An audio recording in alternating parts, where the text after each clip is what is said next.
बहुत समय पहले जापान में एक गांव में दो बुजुर्ग लोग रहते थे, ओजी-सान और ओबा-सान। वो बहुत अच्छे लोग थे, लेकिन उनके कोई औलाद नहीं थी। एक दिन ओबा-सान नदी में कपड़े धो रही थी, तभी एक बड़ा सा आड़ू पानी में बहता हुआ आया। लेकिन ये कोई आम आड़ू नहीं था, ये चमक रहा था जैसे किसी ने जादू डाला हो। अरे ये क्या है? ओबा-सान चिल्लाई। ओजी-सान जल्दी आओ। दोनों ने मिलकर उस भारी आड़ू को पानी से बाहर निकाला। इतना बड़ा था कि लगता था कोई खजाना मिला हो।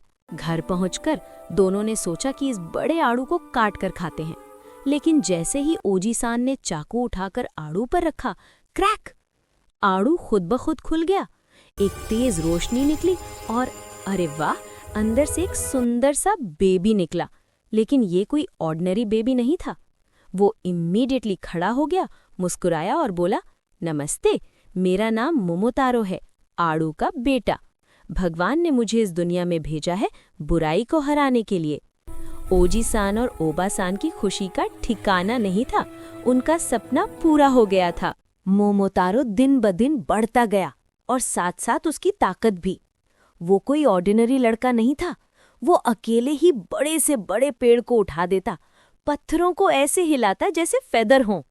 जब कभी गांव में कोई मुसीबत आती, जंगली जानवर या डकैत, मोमोतारो सबको भगा देता।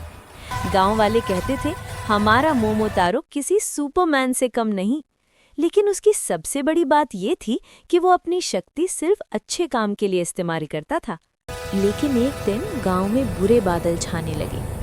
एक परेशान सा आदमी भागता भागता आया और चिल्लाया, बचाओ बचाओ, ओनिगिशिमा से ओनी डीमंस आ रहे हैं। वो दूसरे गांव में चोरियां कर रहे हैं, लोगों को किडनैप कर रहे हैं।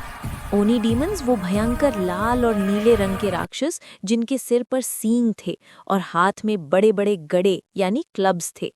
वो जहां जाते थे वहीं तबाही मचा देते थे। गांव वाले डर के मारे कांप रहे थे। ये सुनकर मोमोतारो खड़ा हो गया और जोर से बोला, मैं जाऊंगा ओनिगाशिमा। मैं इन बुरे ओनी डीमंस को हराऊंगा और सबको बचाऊंगा। ओजी-सान और ओबा-सान परेशान हो गए। उनका बेटा कितना ब्रेव था। ओबा-सान ने कहा, बेटा, अगर तुम जाने का फैसला कर ही लिया है तो मैं तुम्हारे लिए किबीडांगो बनाती हूँ। ये जादुई डम्पलिंग है जो तुम्हें और भी ज्यादा शक्ति देंगे। उसने प्यार से स्पेशल मिलेट के लड्डू बनाए जो सिर्फ अच्छे लोगों को पावर देते थे। मोमोतारो जंगल के रास्ते से ओनिगाशिमा की तरफ चला। कुछ दूर चलने के बाद एक भयंकर सा कुत्ता उसका रास्ता रोककर खड़ा हो गया। ग्रर, कौन है तू?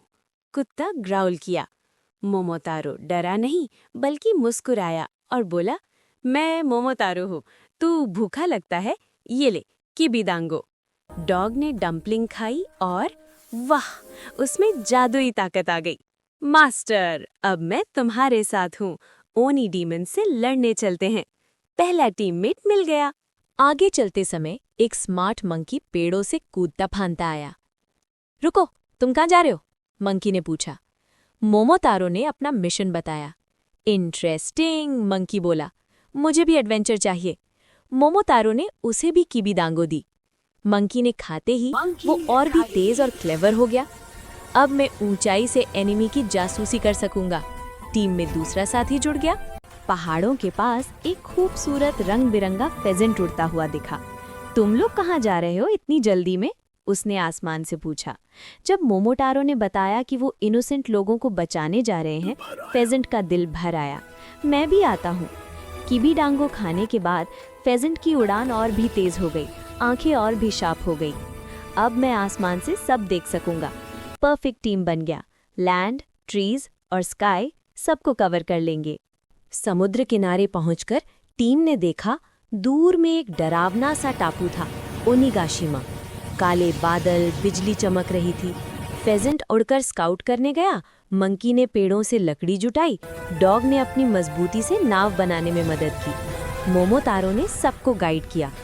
समुद्र में तूफान था, लेकिन जब टीम साथ होती है तो कोई भी मुश्किल आसान लग जाती है। एक दूसरे की मदद करते हुए वो डीमन आइलैंड पहुंच गए।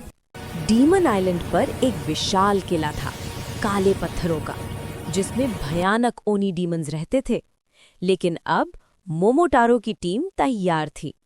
फेजेंट ने ऊपर से पूरा मैप बताया। मंकी चुपचाप दीवार पर चढ़कर गेट्स खोल दिए। डॉग ने गार्ड डीमंस को भगाया और मोमोटारो ने सबको लीड किया। यही तो है टीम वर्क का जादू। हर एक अपना बेस्ट देता है तो इम्पॉसिबल भी पॉसिबल हो जाता है। किले में घुसने में वो सफल हो गए। के अंदर सबसे बड़ा और खतरनाक डीमन किंग मिला। उसके सींग जलती आग की तरह लाल थे, आंखें बिजली की तरह चमक रही थीं, लेकिन मोमोटारो और उसकी टीम में हिम्मत और एकता थी। मंकी ने डीमन किंग को कंफ्यूज किया, डॉग ने उसके पैरों पर अटैक किया, फेजेंट ने ऊपर से नीचे डाइव किया और मोमोटारो ने फाइनल ब्लो दिया। बुराई की हार हो गई। सभी किडनैप्ड लोग आजाद हो गए, चुराया गया सोना चांदी वापस मिल गया।